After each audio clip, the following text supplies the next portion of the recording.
You are welcome to this wonderful series on faith and the future.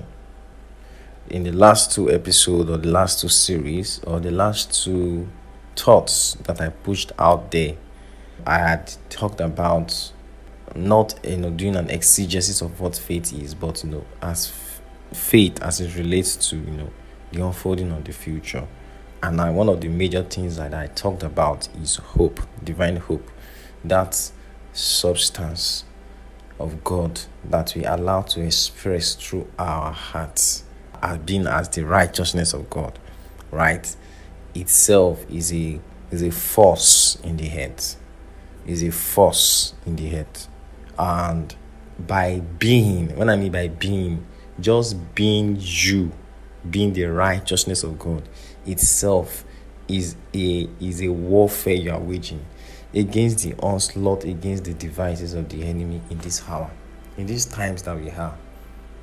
Because I also talked about, I said the future is collective. I unfolded a concept where the way the structures of the future, the way things will be implemented in the future will be collective, where I talked about people of the world beginning to have collective consciousness and all of that, which we keep expounding in future series as it goes on. Now today we'll continue on faith and the future. You're welcome.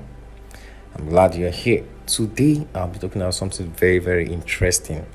I'm going to be talking about what I call the R.P.S.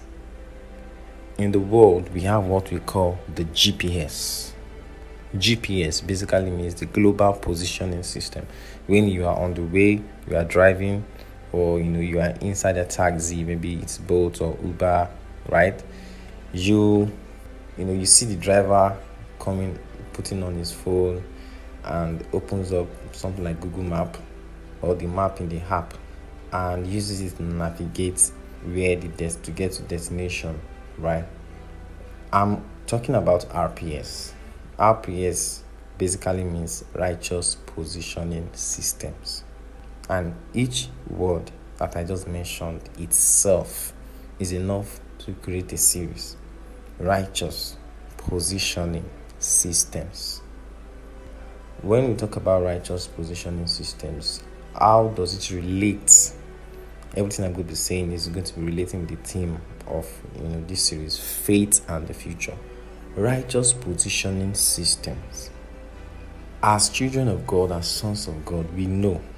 If you don't know, you should know by now. You are the righteousness of God. God is not, or Christ is not just your righteousness. You are, you yourself, being begotten of God. You are the righteousness of God.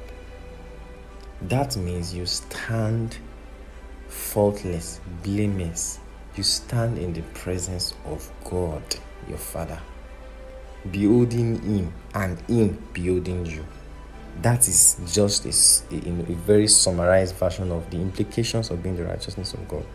Now, when it comes to how it plays out in our assignment in the earth, our purposes that the Spirit of God has imputed in our heart, has put in our hearts for each and every one of His sons to fulfill uniquely, there is a positioning that must take place.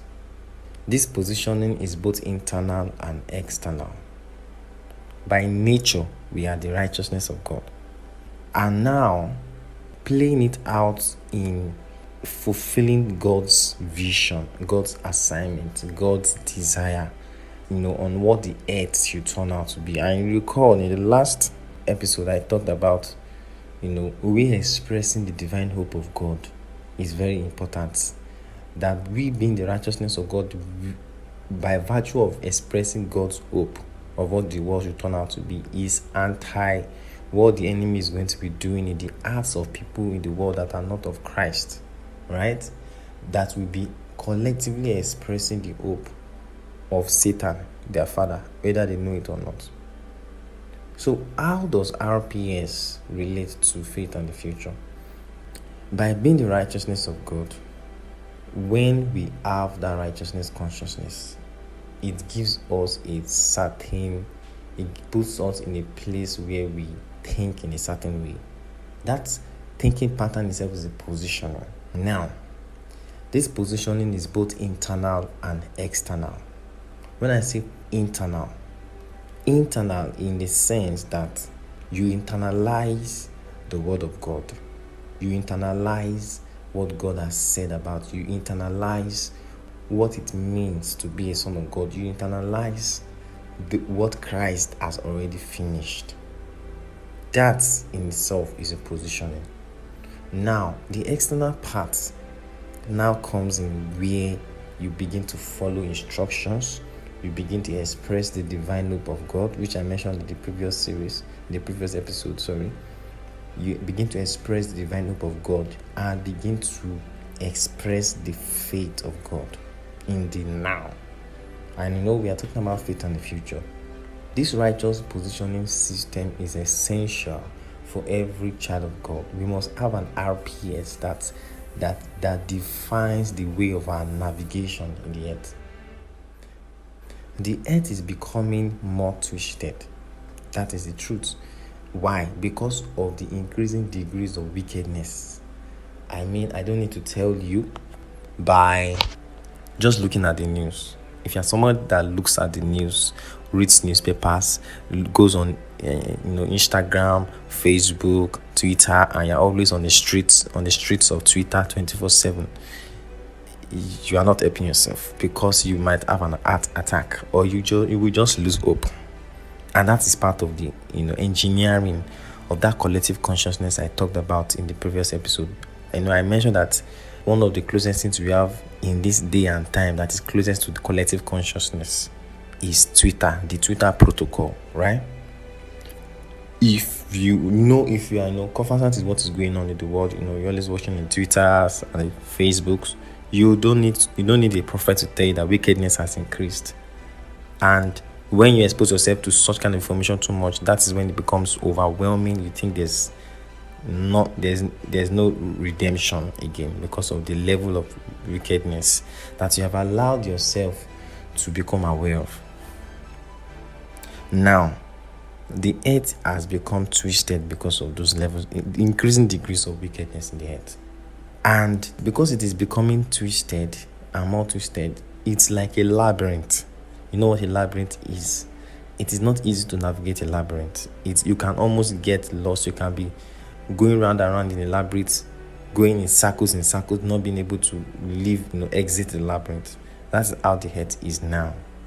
But if you are seeing from the God's perspective, you must have the R.P.S, the righteous positioning system, that helps you to see from above, where your hope is not tainted by the world, where you are not expressing the hope or the expectations of the enemy, of the devil, because of how you have been increasingly and consistently being exposed to the same evil news again and again. You must ensure that your hope is innocent. It is not tainted.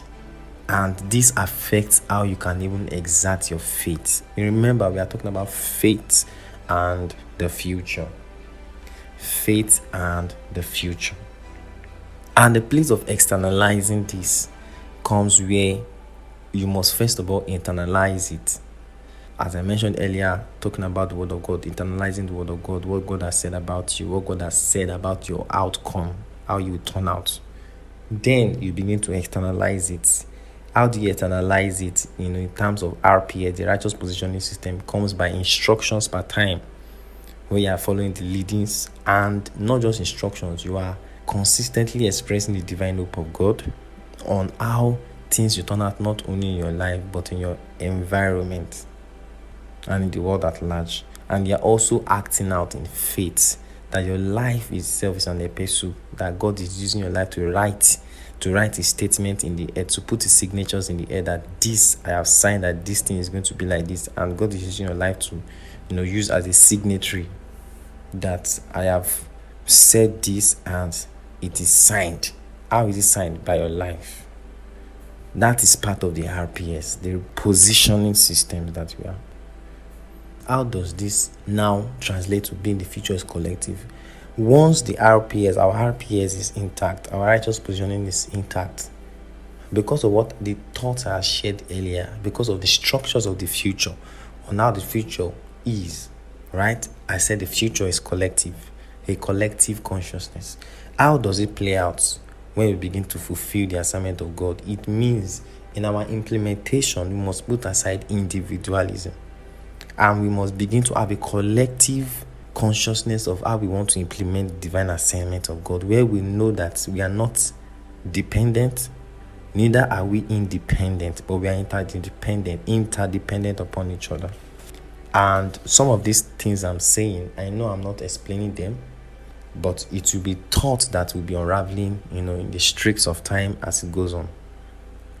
I really hope this has blessed you, and I'm looking forward to sharing the next episode after this already. Have a wonderful day and have a productive week. Bless you.